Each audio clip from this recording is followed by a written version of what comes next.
प्यारी चाची में प्यारी पप्पा ऐसा कहने मम्मी ते कहने चुप से पकाया से मैं थोड़ी घट रोटी खा दी आई ते मैं को भूख लग गई अबू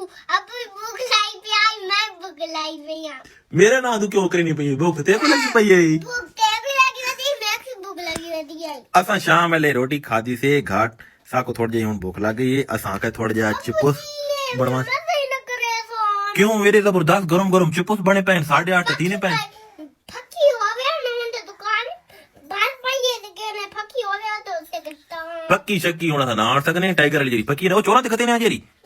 ओ पक्की मजा करनी ये पुतरी लेकिन हुन दुकाना बांधन हुन इन यार बिस्मिल्लाह पढ़ के शुरू करने जय भाई चिपुस खावणे होन तो आ वने जी बिस्मिल्लाह असा शाम वाले रोटी खादी से घाट साकोन हल्की फुल्की भूख लग गई असा गरम गरम चिपुस बनवाए थे पुत्रियां ते मैं असा माशाल्लाह हुन चिपुस खाने खुश रहो आबाद रहो वसदे रहो अल्लाह ताला हर बेटी नसीब अच्छे करे बहुत शुक्रिया उस वरानी पुत्री होना अल्लाह हाफिज़ तकार